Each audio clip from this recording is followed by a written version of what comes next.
రేపు తూర్పుగోదావరి జిల్లాలో చంద్రబాబు రాకదల సభకు ఏర్పాట్లు జరుగుతున్నాయి. ఈ సభకు 1,00,000 నుంచి 2 లక్షల మంది సభకు హాజరవుతారని రాజమండ్రి టీడీపీ నేత ఆదిరెడ్డి శ్రీనివాస్ అంటున్నారు. అంతేకాకుండా సిద్ధమని అంటున్న సీఎం జగన్ కు చురుకులంటించారు. సవాళ్లు విసురుతోన్న ఎంపీ భరత్కు ఈసారి రాజమండ్రి రూరల్లో చుక్కలు చూపిస్తామంటున్న టీడీపీ రాష్ట్ర కార్యదర్శి ఆదిరెడ్డి వాసుతో మా ప్రతినిధి గణేష్ ఫేస్ టు ఫేస్. రా కదిలిరా సభకు తెలుగుదేశం పార్టీ శ్రేణులు సిద్ధమవుతున్నారు. ఇదే సందర్భంలో భారీ ఏర్పాట్లు చేస్తున్నారు. ఏర్పాట్లకు సంబంధించినటువంటి అంశాల మీద మనతో మాట్లాడేందుకు టీడీపీ నేత ఆదిరెడ్డి వాసు గారు ఉన్నారు. సార్, ఎట్లా ఏర్పాట్లు జరుగుతున్నాయి? ఎంతమంది జనాభా సమీకరణ చేస్తున్నారు? ఎట్లా జరగబోతుంది సభ? భారీ ఏర్పాట్లతోటి సభ ముస్తాబవుతా ఉంది. సుమారు 1,50,000 మందితోటి సభని ఏర్పరచాలని ఇప్పటికీ సూత్రప్రాయంగా నిర్ణయం తీసుకున్నాం. కానీ స్పందన చూస్తూ ఉంటే దానికి సంఖ్య దాటేటట్లే ఉంది. ఇది ప్రజల నుంచి వస్తున్న స్పందన. బాబు గారు ఏదైతే పిలిపించారో రా కదిలిరా, ప్రజల నుంచి వస్తున్న స్పందన ఈ వైఎస్ఆర్ కాంగ్రెస్ పార్టీ మీద ఉన్న గత 4.5 సంవత్సరాలుగా ఉన్న వ్యతిరేకతని ఈ సభలో వ్యక్తం చేస్తూ ఉన్నారు. పైపెచ్చు తెలుగుదేశం పార్టీ జనసేన ఒక కలయిక మరింత సభలో జోష్ నింపుతూ ఉంది.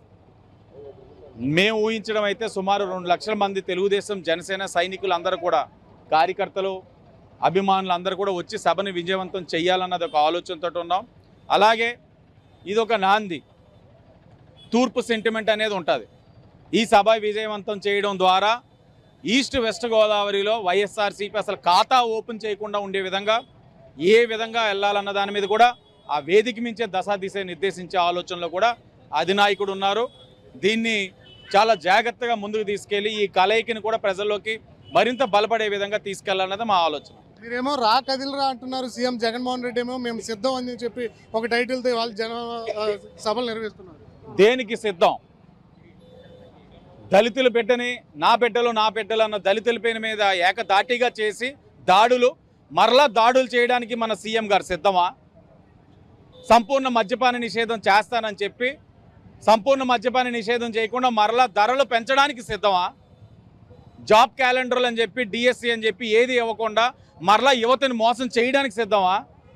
దేనికి సిద్ధం? కరెంట్ ఛార్జీలు పెంచనని చెప్పి 8 సార్లు పెంచి మరలా కరెంట్ ఛార్జీలు పెంచడానికా సిద్ధం?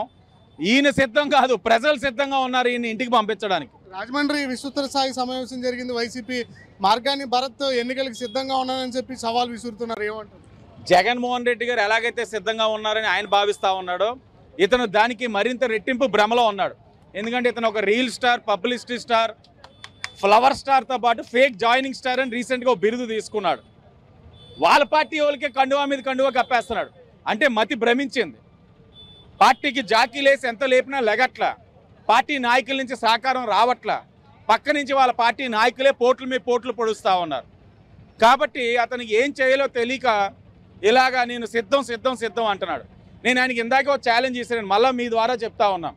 నువ్వు సిద్ధం అయితే ఒక ఆర్పీలు కానీ, సిఓలు కానీ, ప్రభుత్వ యంత్రాంగం అన్న వాలంటీర్లు కానీ ఎవ్వరూ లేకుండా ప్రతి వార్డులో నికార్సైన జెండా మోసిన నీ కార్యకర్తలతో మీటింగులు పెట్టు. ప్రతి వార్డులో 42వ వార్డులో నువ్వు పెట్టు. నీకు అర్థమైపోద్ది. నువ్వు నుంచోలేదో నువ్వే నిర్ణయించుకుంటావు. ఓవరాల్గా చూస్తున్నాం కదా, రా కదిలిరా సభకి అయితే భారీ ఏర్పాట్లు చేస్తున్నాం. ఏదైతే వైసీపీ సిద్ధం అంటుందో దానికి కూడా మేము సిద్ధంగా ఉన్నామని చెప్పి ఆదిరెడ్డి వాసు చెప్తూ ఉన్నారు. కెమెరా తిరుమలతో గణేష్, ఐ న్యూస్, రాజమండ్రి నుంచి.